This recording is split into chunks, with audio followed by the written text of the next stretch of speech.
황금소를 파는 소녀의 효도, 일부 언덕 위에 있는 작은 마을, 고요한 안개가 매일 아침 호수처럼 마당을 덮던 곳. 그곳엔 가난하지만 정갈하게 살아가는 소녀 하나가 있었다. 이름은 수아, 12살. 얼굴은 햇살에 익은 살구처럼 붉고 눈망울은 산중 샘물처럼 맑았다. 수아는 마을 어기 나무 아래에 앉아 뜨개질을 하거나 어머니를 부축해 뒷산에 있는 약초를 캐러 다녔다. 어머니는 오래된 병에 시달리고 있었고 마을 사람들은 저 여인은 이제 하늘만이 살릴 수 있지 라며 안쓰러운 눈빛을 보냈다. 하지만 수아는 늘 조용히 미소 지으며 말했다. 엄마는 봄처럼 다시 피어나실 거예요. 전 믿어요. 수아의 말투는 부드럽고 조용했지만 그 안에는 강한 믿음과 사랑이 담겨 있었다. 매일 아침 그녀는 병든 어머니에게 뜨끈한 쑥차를 내어드리고 기도처럼 작은 소원을 빌었다. 오늘도 엄마 숨이 편하길. 어느 날 마을에 낯선 상인이 들어섰다. 얼굴은 검게 그을렸고 눈은 매섭지만 깊었다. 그는 오래된 물레방앗간 앞에 자리를 펴고 금빛 조각품들을 진열했다. 수아는 우연히 그 앞을 지나가다 한 마리 황금빛 소 조각을 보게 되었다. 손바닥보다 작지만 살아있는 듯한 눈빛과 정성스러운 조각. 수아는 그 자리에서 한참을 움직이지 못했다. 이건 정말 살아있는 것 같아요. 상인은 조용히 수아를 바라보다 입을 열었다. 그건 특별한 소야. 마음이 진실한 사람에게만 진짜 모습을 보여주지. 수아는 깜짝 놀라며 물었다. 진짜 모습이요? 그래, 누군가를 위해 자신의 마음을 다한 이에게만 황금소는 말하고 걸어. 그리고 소원이 있다면 한 가지만 이루어주지. 수아의 가슴이 두근거렸다. 그녀는 그 조각을 살 수 없었다. 돈이 없었기 때문이다. 그날 밤 수아는 조용히 어머니 곁에 누워 속삭였다. 만약 그 소가 진짜라면 엄마 병이 나았으면 좋겠어요. 다음 날 새벽 수아는 자신이 아끼던 나무 인형들을 바구니에 담아 시장으로 향했다. 장날도 아닌데 사람들이 드문드문 보였다. 수아는 마을 한복판에서 조용히 인형을 팔기 시작했다. 해가 중천에 올라도 인형은 팔리지 않았다. 다리는 저려오고 손끝은 갈라졌지만 수아는 포기하지 않았다. 그 모습을 보고 지나가던 할머니가 다가왔다. 얘야, 이 인형은 네가 만든 거니? 네, 할머니. 직접 깎고 칠했어요. 돈이 필요해서요. 그럼 이걸 모두 살게. 대신 내 마음도 팔면 안 되겠니? 할머니는 따뜻한 눈으로 웃었고 수아는 순간 눈물이 핑 돌았다. 전 제 마음을 팔 수 없어요. 엄마를 위해 남겨둬야 하거든요. 할머니는 조용히 고개를 끄덕이며 바구니 안에 돈을 두고 갔다. 수아는 그 돈으로 다시 상인을 찾아갔다. 그리고 조심스럽게 황금소를 품에 안았다. 그날 밤 이상한 일이 벌어졌다. 황금소의 눈이 은은히 빛나며 수아를 향해 고개를 끄덕였다. 그리고 작고 맑은 목소리가 들렸다. 넌 진심을 담았구나. 너의 소원은 무엇이니? 수아는 떨리는 목소리로 말했다. 엄마가 건강해지는 것, 그게 제 전부예요. 황금소는 조용히 눈을 감았다. 그리고 방 안에 부드러운 향이 퍼졌다. 어머니가 조용히 숨을 들이쉬며 평온한 표정을 지었다. 그날 밤 수아는 처음으로 편하게 잠들 수 있었다. 비가 조용히 내리는 새벽이었다. 지붕 위에 맺힌 빗방울이 낙숫물 되어 떨어질 때마다 수아는 그 소리에 귀를 기울이며 잠에서 깨어났다. 옆을 돌아보니 어머니의 숨소리가 한결 깊고 안정적이었다. 이불 위에 희미하게 퍼진 황금빛이 어둠 속에서 따뜻하게 빛났다. 꿈은 아니었어. 수아는 품 안에 황금소 조각을 꼭 끌어안고 속삭였다. 고마워. 정말 고마워. 다음 날 아침 마을 사람들은 놀라움을 감추지 못했다. 얼굴빛이 창백하던 수아의 어머니가 마치 병을 앓은 적이 없던 사람처럼 일어나 마당을 쓸고 있었기 때문이다. 이게 무슨 일이람. 기적이야. 하늘이 저 아이의 효심을 보았나 봐.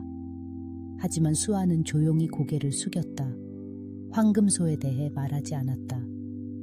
그것은 마치 말하는 순간 사라질까 두려운 꿈처럼 마음속에 고이 간직하고 싶은 신비였다. 며칠 뒤 마을에는 이상한 소문이 돌기 시작했다. 강 너머 마을에서 황금소를 본 사람이 있다더군. 소원을 들어주는 소라던데 그걸 산 아이는 어머니 병도 낫게 했다지. 소문은 바람처럼 빠르게 퍼졌고 결국 욕심 많은 마을 유지 박 씨의 귀에도 들어갔다. 박 씨는 마을에서 가장 부유한 사람이었지만 마음은 메말라 있었다. 자식과의 관계도 껍데기뿐이었고 돈으로 모든 걸 해결하려 들었다. 어느 날 박 씨는 수아를 불러 단도직입적으로 물었다. 그 황금소 너한테 있지? 수아는 놀라 움찔했지만 대답하지 않았다. 그 침묵이 곧 답이 되었다. 내가 널 도와줄 수 있어. 너희 집 고쳐줄게. 어머니 약값도 평생 책임지 마. 대신 그 소를 나한테 넘겨. 그 말에 수아는 조용히 고개를 저었다. 그 소는 돈으로 살 수 없는 마음이에요. 박 씨의 얼굴이 굳어졌다. 그는 입가를 일그러뜨리며 쓴웃음을 지었다. 세상엔 돈으로 안 되는 게 없단다. 두고 봐. 그날 밤 수아는 괜히 불안했다. 황금소를 꼭 안고 잠이 들었지만 꿈속에서 차가운 기운이 그녀를 감싸 안았다. 꿈속에서 박 씨는 황금소를 강제로 빼앗아 갔고 어머니는 다시 병상에 누워 괴로워하고 있었다. 수아는 깨어나 눈물을 쏟았다. 황금소는 여전히 그 자리에 있었지만 마음속엔 불안이 자라기 시작했다. 그 불안은 곧 현실이 되었다. 며칠 뒤 어머니가 다시 기침을 하기 시작했다. 피가 섞인 기침이었다. 황금소는 더 이상 빛나지 않았다. 수아는 그것을 어루만지며 조용히 말했다. 내 마음이 흔들려서 소가 상처 입었어요. 그때였다. 황금소가 희미하게 반짝이며 다시 입을 열었다. 마음은 정직하단다. 누군가를 의심하거나 미워하면 나의 힘도 흐려지지. 수아는 눈을 감고 깊게 숨을 쉬었다. 가슴 안에 두려움, 분노, 걱정을 하나씩 내려놓았다. 그리고 조용히 말하였다. 그분도 어딘가 외로워서 그런 거겠지요. 저는 미워하지 않을게요. 다만 어머니가 다시 편안해지시길. 그 순간 방 안을 감싸던 공기가 따뜻해졌다. 창문 밖에선 비가 그치고 구름 사이로 별빛이 반짝였다. 초겨울이 다가오던 날 산자락의 나무잎들은 마지막 색을 남기고 조용히 땅으로 떨어졌다. 수아는 텅 빈 바구니를 들고 산에 올라 쑥과 감초 뿌리를 캐고 있었다.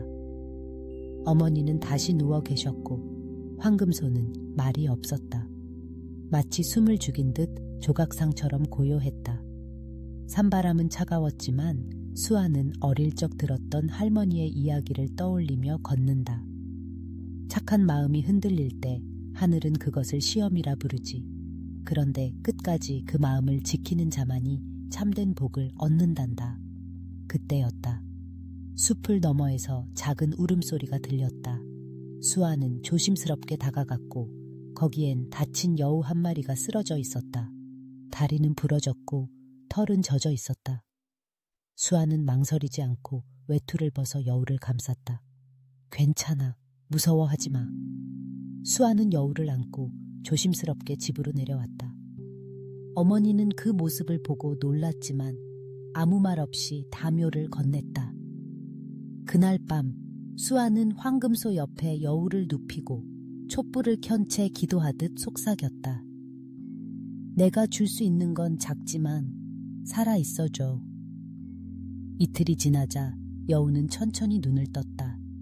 수아는 기쁜 마음에 눈물을 글썽이며 말했다. 정말 다행이야. 그런데 그 순간 황금소가 조용히 빛을 내며 말을 걸었다.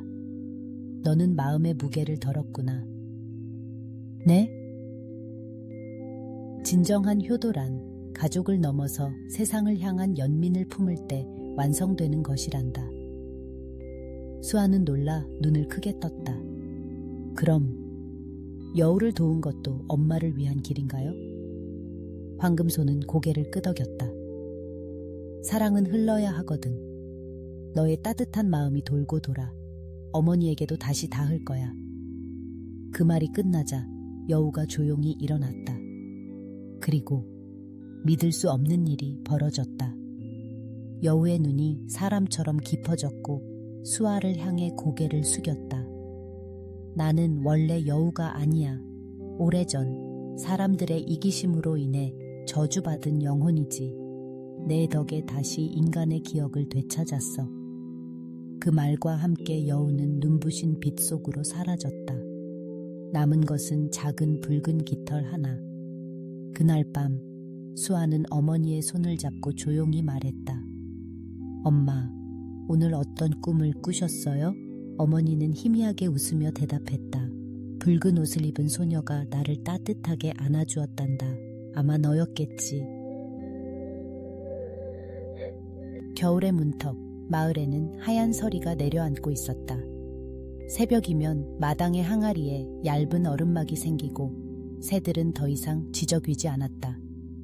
수아는 황금소를 천천히 어루만지며 요 며칠 동안 있었던 일들을 마음속으로 정리하고 있었다. 어머니의 기침은 줄어들었고 얼굴빛도 좋아졌다. 그러나 수아의 마음 한편엔 아직 풀리지 않은 의문이 남아 있었다. 정말 이것이 끝일까? 그러던 어느 날 마을 회관에 소란이 일었다. 박 씨가 병상에 쓰러졌다는 소문이 돌았다. 사람들은 수군거렸지만 누구도 그의 집을 찾지 않았다. 평생을 욕심으로만 살아온 그의 주변엔 아무도 없었다. 그날 밤 수아는 조용히 작은 광주리를 들고 박 씨의 집을 찾아갔다. 문을 열자 퀴퀴한 한기와 함께 쇠약해진 노인의 숨소리가 들렸다. 박 씨는 수아를 보고 놀란 듯 눈을 떴다. 왜? 너는 왜 여길? 수아는 아무 말 없이 광주리를 내밀었다. 안엔 따뜻한 죽, 마른 약초, 작은 촛불 하나가 담겨 있었다. 누구도 오지 않으실 것 같아서요. 몸조리 잘 하셔야죠. 박 씨는 아무 말 없이 수아를 바라보다 흐릿한 눈에 눈물이 고였다. 나는 잘못했구나. 그날 밤 수아는 집으로 돌아와 황금소를 꼭 안고 속삭였다. 마음이란 게 참 어렵네요. 미워하지 않으려 해도 자꾸 두려워지고 멀어지고, 하지만 조금씩 배워가고 있어요. 그 순간 황금소의 몸 전체에서 눈부신 황금빛이 퍼져나갔다. 공기가 따뜻하게 흔들리며 작고 낮은 목소리가 울려 퍼졌다. 이제 너는 배움을 마쳤구나. 마음은 사람의 가장 깊은 거울이지. 너의 진심은 오래전부터 모든 걸 움직여 왔단다. 그리고 황금소는 천천히 빛 속으로 사라졌다. 눈물처럼 아름답고 조용하게. 그 자리에 남은 건 작은 황금종 하나였다. 수아는 종을 들고 조용히 울렸다. 맑고 투명한 소리가 겨울 공기를 가르며 퍼져나갔다. 그 소리는 마을 끝까지 닿았고 사람들의 마음에 무언가 잔잔한 울림을 남겼다. 몇 달 후 봄이 찾아왔다. 얼었던 땅이 녹고 어머니는 마당에서 씨앗을 심었다. 박 씨는 회복되어 마을 아이들에게 옛날 이야기를 들려주곤 했다. 그의 목소리는 여전히 거칠었지만 눈빛엔 따뜻함이 담겨 있었다. 그리고 수아는 마을 뒷산의 작은 꽃밭을 가꾸기 시작했다. 황금소와의 추억을 품고 조용히 속삭이며. 이 세상에는 눈에 보이지 않지만 가장 큰 힘이 있어요. 바로 마음에서 나오는 사랑이에요. 엔딩 메시지. 사랑은 곁에 두는 것도 붙잡는 것도 아닙니다. 흘러가게 두고 따뜻한 손으로 건네줄 때 그 사랑은 돌아옵니다. 수아의 효도는 결국 세상을 바꾸는 씨앗이 되었고 그녀의 작은 손길은 수많은 마음에 따뜻한 봄이 되었습니다. 여러분의 마음도 오늘 이 이야기를 통해 따뜻해졌기를 바랍니다. 이 영상이 좋았다면 좋아요와 구독, 공유로 따뜻한 나눔을 이어가 주세요. 모두 평안한 밤 되시길 바랍니다. 다시 만나요. 안녕히 주무세요.